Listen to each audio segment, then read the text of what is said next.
शरद ऋतु की एक सुनहरी दोपहर थी। युवा शिष्य तेंजिन एक पुराने ओक के पेड़ के नीचे बैठा था। उसने देखा कि एक सूखी पत्ती धीरे धीरे हवा में तैरती हुई जमीन पर आ गिरी। तेंजिन के मन में एक उदासी सी छा गई। उसने सोचा, हर चीज कितनी जल्दी बदल जाती है। कल ये पेड़ हरा था, आज पीला है और कल ये पूरी तरह खाली हो जाएगा।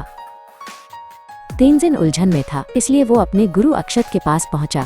गुरु अक्षत मठ के एक शांत पत्थर के बगीचे में ध्यान लगा रहे थे। तेंजिन ने उनके सामने झुककर धीमे स्वर में पूछा, गुरुदेव, एक बात मुझे परेशान कर रही है। जब सब कुछ, पत्तियां, मौसम, यहाँ तक कि हमारे शरीर और विचार भी लगातार बदल रहे हैं, तो वो क्या है जो कभी नहीं बदलता और वो कहाँ है? गुरु अक्षत ने अपनी आंखें खोली और मंद मुस्कान के साथ तेंजिन की ओर देखा। उन्होंने तुरंत कोई उत्तर नहीं दिया। इसके बजाय उन्होंने अपनी लकड़ी की लाठी उठाई और खड़े हो गए। उन्होंने कहा, आओ तेंजिन, हम उस पहाड़ी के नीचे बहने वाली नदी के पास चलते हैं, शायद उत्तर वहीं मिल जाए। वे दोनों पथरीले रास्तों से होते हुए नीचे की ओर चलने लगे। जब वे नदी के किनारे पहुंचे तो पानी का शोर चारों ओर गूंज रहा था। तेज धारा पत्थरों से टकराकर झाग बना रही थी। गुरु अक्षत ने नदी की ओर इशारा करते हुए पूछा, तेंजिन, क्या ये वही नदी है जिसे तुमने कल देखा था?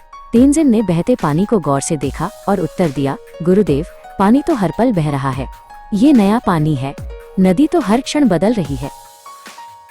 गुरु अक्षत ने अपना सिर हिलाया और फिर ऊपर नीले आकाश की ओर इशारा किया, जहां सफेद बादल तेजी से अपनी आकृति बदल रहे थे।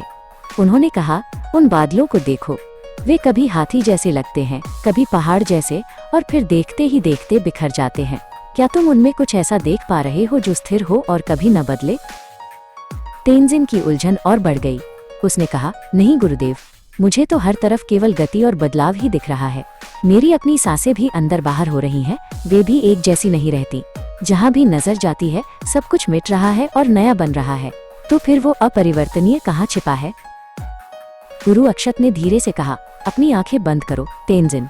अब पक्षियों की चहचहाहट सुनो, इस नदी का शोर सुनो और पत्तों की सरसराहट को महसूस करो। इन बदलती हुई आवाजों के पीछे जो मौन मौजूद है, क्या वो भी बदल रहा है? तेंजिन ने आंखें बंद कर ली और गहरे सन्नाटे को सुनने की कोशिश करने लगा। कुछ देर बाद गुरु ने अपनी झोली से एक छोटा सा पॉलिश किया हुआ आईना निकाला। उन्होंने उसे तेंजिन के सामने रखा और कहा, इस आईने को देखो। इसमें कभी बहती नदी दिखती है, कभी उड़ते बादल, तो कभी तुम्हारा चेहरा। जो तस्वीरें इसमें दिखती हैं, वे तो बदलती रहती हैं, लेकिन क्या ये आईना खुद कभी बदलता है? तेंजिन की आंखों में अचानक एक नई चमक आ गई। उसे समझ आने लगा। उसने महसूस किया कि दृश्य बदल सकते हैं, लेकिन वो चेतना जो इन दृश्यों को देख रही है, वो हमेशा एक जैसी रहती है। उसने कहा, गुरुदेव, जो बदल रहा है वो बाहरी संसार है, लेकिन जो इन सबको जान रहा है, वो जागरूकता सदैव स्थिर है। सूरज अब पूरी तरह ढल चुका था और आसमान में पहला तारा चमकने लगा था। गुरु और शिष्य वापस मठ की ओर मुड़ गए। तेंजिन अब शांत और संतुष्ट था।